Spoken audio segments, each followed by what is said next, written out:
주님의 평안으로 인사드립니다. 오늘도 이 다니엘서를 계속 연구를 해보도록 하겠습니다. 우선 다니엘서 11장 40절 말씀을 먼저 읽어보도록 하겠습니다. 마지막 때에 남방왕이 그를 찌르리니 북방왕이 병거와 마병과 많은 배로 회리바람처럼 그에게로 마주와서 그 여러 나라에 들어가며 물이 넘침같이 지나갈 것이오 라고 말씀하고 계시는데, 오늘은 이 남방왕이 북방왕을 침략하는 남방왕이 그를 찌르니에 대한 이 말씀이 무슨 의미인지를 연구를 해보도록 하겠습니다. 그러니까 마지막 때에 남방왕이 그를 찌르리니, 지난 시간에 이 남방왕은 소련을 의미했고, 북방왕은 미국을 우리가 미국이 이 마지막 때의 북방왕으로서 적합하다라는 것을 우리가 공부를 했습니다. 그래서 이 마지막 때 곧 1844년 이후에 남방왕인 소련이 북방왕 미국을 칠 것을 예언하고 있는 말씀입니다. 마지막 때에 남방왕이 그를 찌르리니 라는 이 말씀이 이제 남방왕이 그를 찌르니까 이 북방왕인 미국이 병거와 마병과 많은 배로 회리바람처럼 그는 남방왕이죠. 남방왕에게로 마주와서 그 여러 나라에 들어가며 물이 넘침같이 지나갈 것이오라는 예언의 말씀인데, 그러면 남방왕 소련이 북방왕 미국을 어떻게 치게 되는지, 그리고 또 원수지간이었던 미국과 법왕권이 연합이 되고 동맹을 맺을 것이라는 성경 예언이 어떻게 성취되는지, 그 역사적인 배경을 연구를 해 보아야 합니다. 우선 그 역사적 배경을 한번 연구를 해 보도록 하겠습니다. 유럽과 아시아는 물론 당시의 전 세계의 모든 나라들은 왕이 다스리는 왕정 국가였습니다. 그래서 종교 자유가 무시되는 그런 상황 속에서 백성들은 고통을 당하고 있었습니다. 그런데 미국은 일찍이 종교 자유와 민주공화 제도를 표방하고 세계 유일의 자유국가로 급성장하고 있었습니다. 1776년 7월 4일 영국으로부터 이제 미국은 독립을 선언하고 자유민주주의의 선봉장으로서 급성장해서 명실공히 초강대국으로 등장하고 있었습니다. 세계의 질서는 서서히 유럽의 강대국들로부터 미국을 중심으로 재편되고 있었습니다. 세계의 모든 질서는 왕정에서 민주공화 제도로 바뀌고 있었고, 그리고 국교 제도는 사라지고 종교 자유의 물결은 전 세계를 휩쓸고 있었습니다. 이 모든 변화의 주체는 미국이었습니다. 이런 상황에서 1917년 소련의 공산주의 혁명은 북방왕 미국에게 큰 타격을 주게 됩니다. 1917년 볼셰비키 공산주의의 혁명을 시작으로 해서 세계 절반이 넘는 나라들이 공산주의 체제로 바뀌므로 그 권세가 소련으로 넘어간 것은 곧 남방왕 소련이 북방왕 미국을 찌르는 예언의 성취로 보는 것이 참으로 합당한 해석이라고 봅니다. 민주주의의 종주국인 북방왕 미국이 남방왕 소련에 의해서 세계 모든 민주국가와 함께 위협을 받게 된 것입니다.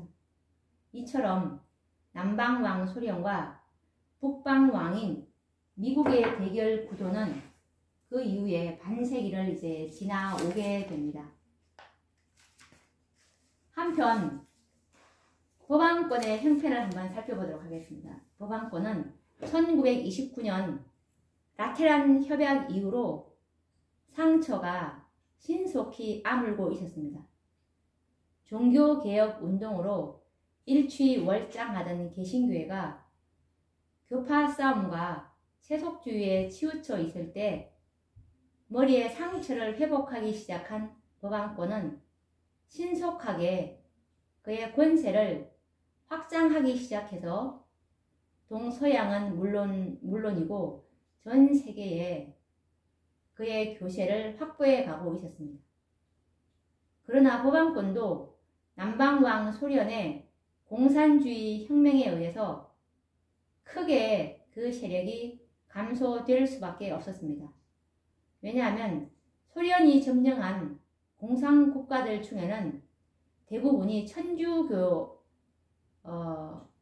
국가들이 많았기 때문입니다. 이처럼 엄청난 손실을 당한 법왕권과 미국은 과거에 서로 원수지간이었던 그 역사에 매달려서 연연할 수만은 없는 현실에 봉착하게 된 것입니다. 그 결과 미국과 법왕권은 손을 잡을 수밖에 없는 역사적 계기가 마련되어진 것이죠. 이 모두가 다 사단의 고도의 전략이었던 것입니다. 그래서 1917년 10월에 소련은 레닌에 의해서 공산주의 혁명이 성공하고 이어서 세계 최대의 인구와 국가를 가진 중국이 이제 1949년 공산주의가 됩니다. 이렇게 해서 이제 북한을 위시한 아시아 여러 국가들이 공산주의가 되었습니다. 뿐만 아니라 동구 국가 여러 나라와 인도 차이나 반도가 공산국가가 되었고 아프리카와 남미에 공산국가가 세워지게 되었습니다. 이렇게 정말 짧은 시간에 공산 세력은 온 세상의 절반 이상을 점령하였던 것입니다. 이 모든 배후는 다 남방왕 소련이 했던 것입니다.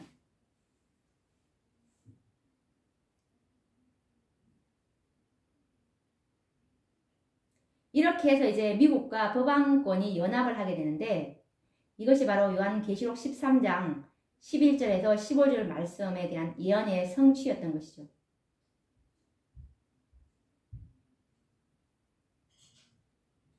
그러면 이제 이 요한계시록 13장 11절에서 15절 말씀을 이제 앞으로 이 예언을 성취하게 될 것인데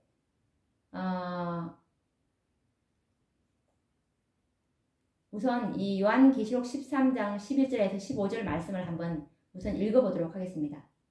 이렇게 이제 미국과 소련이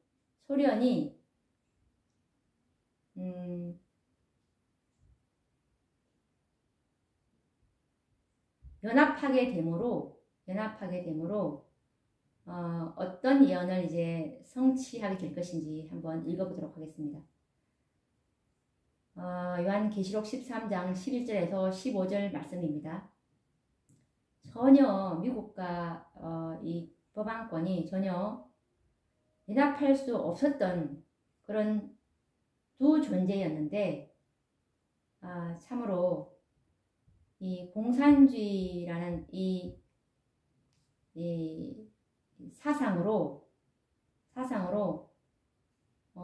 이들이 공산주의로 인해서 연합을 이렇게 했다는 것이 참 신기할 따름입니다. 사단이 얼마나 고도의 전략가라는 것을 우리가 알 수가 있죠. 이렇게 해서 이제 사단이 이제 앞으로 이 미국과 법왕권의 연합으로 성취시킬 예언이 있죠. 남은 자손들을 이제 멸절시키기 위해서 미국과 법왕권의 연합을 해야 합니다. 그래서 이제 다시 한번 이 계시록 13장 11절에서 15절 말씀을 읽어보도록 하겠습니다.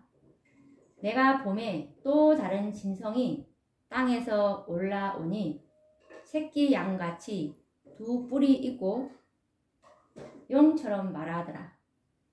저가 먼저 나온 짐승의 모든 권세를 그 앞에서 행하고 땅과 땅에 거하는 자들에게 땅에 거하는 자들로 처음 짐승에게 경배하게 하니 곧 죽게 되었던 상처가 나은 자니라. 큰 이적을 행하되 심지어 사람들 앞에서 불이 하늘로부터 땅에 내려오게 하고 짐승 앞에서 받은 바 이적을 행함으로 땅에 거하는 자들을 미혹하며 땅에 거하는 자들에게 이르기를 칼에 상하였다가 살아난 짐승을 위하여 우상을 만들라 하더라. 저가 권세를 받아 그 짐승의 우상에게 생기를 주어 그 짐승의 우상으로 말하게 하고 또 짐승의 우상에게 경배하지 아니하는 자는 몇이든지 다 죽이게 하더라 라는 말씀입니다. 이 말씀은 또 다른 짐승이 땅에서 올라오니, 여기서 또 다른 짐승은 어떤 짐승인지 그 뒤에 말씀에 나와 있죠. 새끼 양같이 두 뿔이 있는 짐승, 미국인데요. 이 미국이 이제 용처럼 말하게 될 것이고, 그래서 이 미국이 먼저 나온 짐승, 법왕권의 모든 권세를 이제 그 앞에서 행하고 땅과 땅에 거하는 자들로 처음 짐승인 법왕권에게 경배하게 합니다.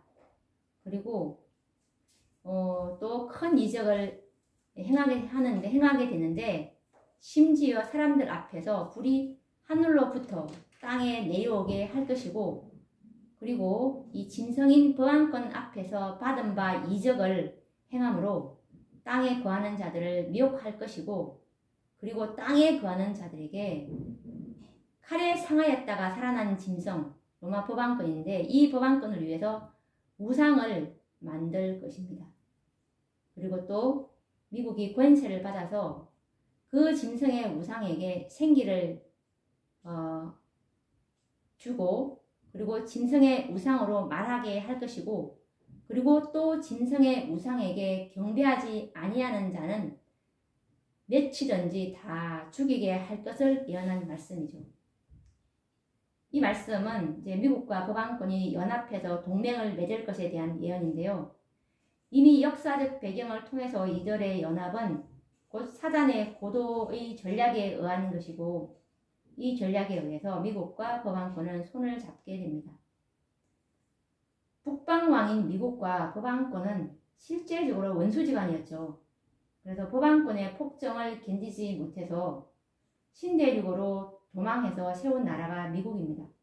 그런데 이 남방왕인 소련의 공산주의의 혁명으로 막대한 피해를 입은 미국과 법왕권은 현실적으로 더 이상 이제 과거에 연연해서 원수 관계로 지낼 수만은 없었습니다. 이들의 공동의 적인 소련의 공산주의 세력을 저지하기 위해서는 연합의 필요성을 강하게 느끼게 되었습니다. 이 모든 역사는 사단이 자신의 대리자인 법왕권에게 지상의 권세를 주기 위해서는 미국이라는 초강대국과의 원수 관계를 청산하지 않고는 현실적으로 불가능하기 때문이었습니다. 실제적인 군사력을 가질 수 없는 법왕권으로서는 미국의 군사력과 권세를 이용하지 않는다면 사단은 결코 자신의 계획을 실현시킬 수 없기 때문입니다. 사단은 남방왕을 이용해서 법왕권과 미국을 연합시키는 계획을 놀랍게 성공시키게 됩니다. 그 역사적인 과정을 한번 보시면 1980년에 이 레이건은 공화당 대통령 후보로서 선거 유세에서 강력한 미국을 제창하게 되고 공산주의 세력을 정면 대결하는 보수적인 정강 정책을 발표하면서 지미 카터에게 압도적인 승리를 거두어서 이제 당선되게 됩니다. 그리고 1981년 3월 30일 날 레이건 미국 대통령은 25살의 이 존 W 헝클리에게 저격을 당해서 중상을 입었지만 회복을 하게 됩니다. 이렇게 이제 레이건이 총격을 받은 6주 후에 또다시 로마 법왕권의 교황이 저격을 당하는 사건이 있게 됩니다. 그 후에 레이건 대통령과 교황이 두 사람이 뭐라고 말하냐면 자신들이 살아남은 것은 서로 연합하라는 신의 섭리다 라고 말하면서 미국과 로마 천주교회는 밀접한 동맹관계의 필요성을 강조하게 됩니다. 그리고 1982년 미국은 교황과 비밀회담을 가지게 되고 이제 공산주의를 무너뜨릴 계획을 수립하게 됩니다. 이렇게 해서 이제 1984년에 미국은 로마 천주교회와 동맹을 맺게 되는 것이죠. 미국과 법왕권이 이 남방왕 소련을 무너뜨리기 위해서는 대서양을 건너서 손을 잡았을 때 이것은 사단이 원하는 바였고 곧 성경 예언의 성취를 본 것입니다. 사단의 대리자인 법왕권은 미국과 동맹을 맺고 남방왕인 소련을 무너뜨리기 위한 비밀 협약을 맺었습니다. 이와 같은 역사를 계기로 해서 미국과 법왕권은 완전히 연합되었고 하나님의 교회를 핍박하는 예언적 기초를 놓게 됩니다. 또한 새끼 양처럼 평등과 자유를 상징하는 두 뿔을 가진 짐승인 미국이 사단의 대리자가 되어서 용처럼 말하게 될 것이라는 예언의 성취가 가능하게 되었던 것입니다. 그래서 선지자께서는 마지막 사건들 132페이지에 보시면 이런 말씀을 하셨습니다. 그들은 개신교를 말합니다. 그녀는 법왕권입니다. 그러니까 개신교는 그녀인 법왕권이 구세계에서 이런 지배권을 개신교 미국에서 되찾을 수 있도록 문을 열고 있다라는 이 말씀을 영감의 말씀을 하셨죠. 그러니까 개신교는 법왕권이 구세계에서 이런 지배권을 미국에서 되찾을 수 있도록 문을 열어 주었다라는 말씀이죠. 그리고 또 교회정은 5권 451페이지에 보시면 이제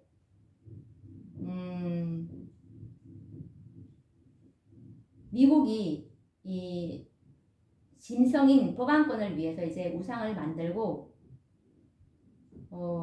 이 땅에 거하는 자들로 이제 법왕에게 경배하게 하는 그 예언을 성취시키면 미국인 북방왕인 미국은 법왕권의 이제 하수인으로 전락되고 법왕권은 다시금 이제 중세기 때와 마찬가지로 최상권을 얻게 될 것인데요. 교회정은 5권 451페이지에 보시면 이제 선지자께서 이런 말씀을 하셨습니다. 하나님의 율법을 저버리고 로마 카톨릭의 제도를 강요할 법령으로서 이 나라는 정의와 완전히 인연을 끊을 것이다. 개신교가 깊은 구렁텅이를 건너서 로마 교회의 세력과 손을 잡으려고 손을 내밀고 또 그 큰 구렁텅이를 넘어서 강신술과 손을 잡고 그래서 이 세 연합 세력 아래 이 나라는 미국입니다. 미국이 개신교와 공화 정부로서의 모든 헌법의 원칙을 거부하고 로마 교황의 거짓과 기만을 선전할 준비를 갖추게 될 때 우리는 사단이 맹렬히 활동할 시기가 이르렀고 종말이 가까웠다는 사실을 알게 될 것이다.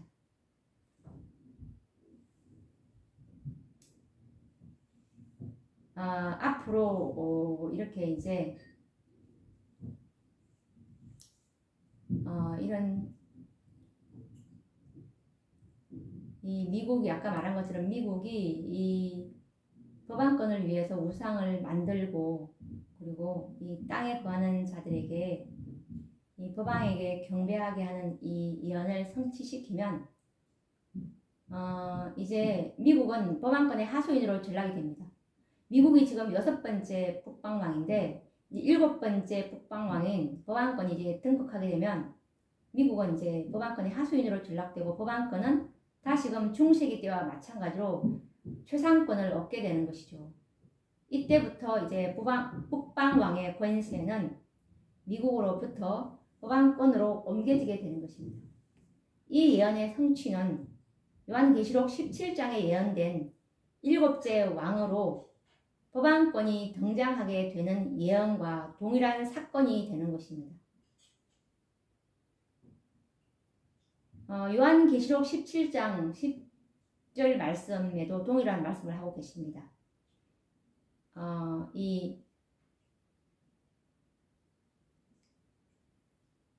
지금 6번째 북방왕인 미국으로부터 7번째 북방왕이 이제 이 로마 법왕권이 될 것이라는 그 예언의 말씀인데 한번 읽어보도록 하겠습니다. 계시록 17장 10절에 보시면 또 7 왕이라 5은 망하였고 하나는 있고 다른 이는 아직 이르지 아니하였으나 이러면 반드시 잠깐 동안 계속하리라 라는 말씀인데 이 말씀을 보시면 또 7 왕이라 그러면서 5은 망하였고 5은 아시다시피 바벨론 그리고 두 번째는 메데 페르시아 세 번째는 헬라죠. 그리고 네 번째는 로마 5번째는 로마 법왕권이고 그리고 하나는 있고 여기서 하나는 미국입니다. 6번째 북방왕 미국이고 다른 이 7번째 북방왕인데 다른 이는 회복된 법왕권이 될 것이죠.